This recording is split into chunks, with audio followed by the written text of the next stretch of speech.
명성황후는 외세의 침략을 막기 위한 조선의 위대한 국모이자 비운의 여성으로 묘사되고 있습니다. 하지만 조선이 망하는데 명성황후가 일조했다는 것에는 반대 의견이 없을 정도이죠. 당시 조선 사람들은 신분을 막론하고 명성황후를 싫어했는데 동학 농민운동이나 이모군란의 최종 목표는 모두 명성황후였을 정도였고, 심지어 백성들은 그녀를 개간년이라고 부를 정도였습니다. 도대체 명성황후는 무슨 짓을 벌였길래 당시에도 그렇고 지금까지도 이런 욕을 먹고 있을까요? 당시 조선은 오랫동안 세도 정치로 인해 나라가 개판이었는데, 이에 흥선대원군은 외척 세력의 힘을 항상 경계하고 있었죠. 그래서 고종의 배필로 아버지도 없고 남자 형제도 없어서 외척 걱정도 없으면서 집안의 급도 떨어지지 않았던 민자형을 간택했던 것입니다. 그렇게 명성황후는 중전이 되었지만 시아버지 흥선대원군과는 사이가 점점 틀어졌는데요. 사이가 벌어진 가장 큰 이유로 꼽는 것이 바로 명성황후가 낳은 아기가 항문이 막힌 상태로 태어나 사이로의 세상을 떠나자 대원군은 곧바로 고종과 궁인이시 사이에서 태어난 완화군을 원자로 책봉하려 했기 때문이라는 것이죠. 그렇게 명성황후는 여러 대신들과 최익현을 시켜 흥선대원군의 하야와 퇴진을 요구하는 상소를 지속적으로 올리게 했고, 결국 대원군은 물러나고 고종이 직접 나라를 다스리게 되었습니다. 그러자 이제 명성황후는 나라를 대차게 말아먹기 시작했죠. 그녀는 남편 고종을 뒷받침할 세력으로 민씨 일족들을 대거 추천했고, 고종은 명성황후를 믿고 이들을 모두 받아들였습니다. 그렇게 260여 명의 민씨 일가가 중앙 요직부터 지방 관직까지 거의 싹쓸이 하다시피 했으며, 이 민씨 일가의 매관매직, 부패, 사치 등 여러 악행들은 이루 말할 수 없을 정도로 엄청났죠. 민씨 일가는 자신들의 권력을 더욱더 공고히 하기 위해 혈연학연 지연을 총동원해 남아있던 관직까지 휩쓸어버렸습니다. 그렇게 민씨 일가는 순식간에 가장 큰 세력이 되었죠. 병조판서이자 세곡을 관리하던 선해청의 당상관 민겸호는 군졸들에게 줘야 할 급여를 빼돌려 자신이 꿀꺽해버렸는데, 이로 인해 격분한 군졸들은 이모군란을 일으키기도 했습니다. 군졸들에게 줘야 할 급여도 부족하던 심각한 상황에도 고종은 세자와 세자빈의 가래를 위한 혼수품으로 대량의 비단을 구입하는 데 엄청난 돈을 써버리기도 했죠. 이모군란을 일으킨 군졸들의 목표는 이 모든 일의 원흉이라고 할 수 있는 명성황후와 민씨 일파였고, 결국 민겸호는 이들에 의해 죽임을 당했지만 명성황후는 궁녀 복장을 한 채로 충주 목사 민흥식의 집으로 도망쳐버리고 말았습니다. 황현의 매처냐록에 따르면 그녀가 충주로 도망을 갈 때 강을 건넜어야 하는데 사공이 강을 차단하라는 명령이 있었다고 하면서 배를 태워주지 않으려 하자 명성황후는 금반지를 빼서 가마 밖으로 던져주어 건널 수 있었다고 하죠. 그리고 어느 작은 마을을 지나가면서 잠시 쉬고 있을 때 한 노인이 다가와 중전이 음란에 이 난리가 났으니 낭자가 여기까지 피나누게 되었네요 라고 했는데, 그녀는 아무 말 없이 듣고만 있다가 훗날 황궁을 하고 나서 이 노인을 벌주기 위해 찾았지만 찾을 수 없자 그 마을을 통째로 없애버렸다고 하죠.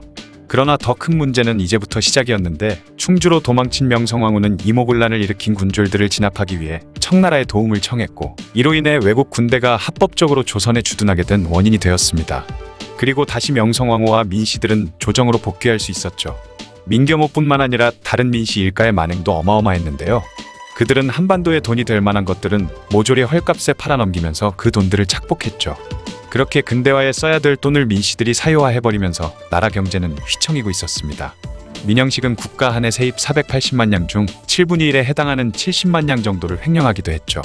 2021년 국가 세입이 524조 원 정도였던 걸로 생각해보면 민영식 혼자서 약 74조 원의 돈을 헤쳐먹었던 것입니다. 이 민영식이 얼마나 헤쳐먹었는지 훗날 그를 영남 도적이라고 부를 정도였죠.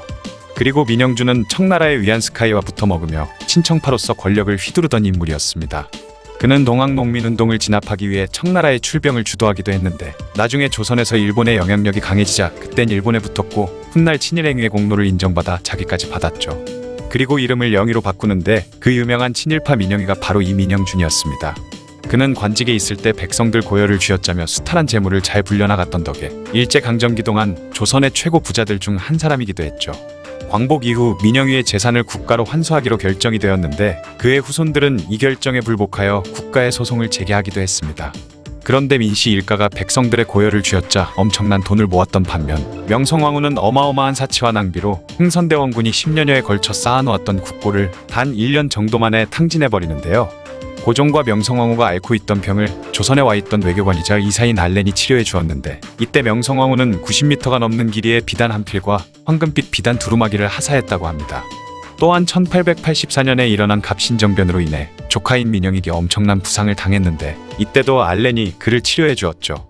알렌은 자신의 일기에 민영익을 치료해준 사례금으로 명성황후에게 10만 냥을 받았다고 기록해 두기도 했습니다. 10만 냥을 굳이 현재 가치로 따지면 정확하게 알 수는 없지만 당시 한 냥의 가치가 지금의 약 3만 원에서 5만 원 정도로 보이는데 10만 냥이면 현재 30억에서 50억 정도의 엄청난 금액이죠. 이 엄청난 돈을 사례금으로 그냥 줘버렸던 것입니다.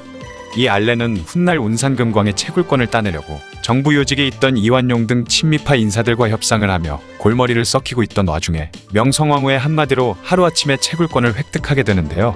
명성황후의 말은 바로 지난 10년간 조선을 위해 봉사한 알렌에 대한 감사의 표시로 운산금광을 하사하라 라는 말이었습니다.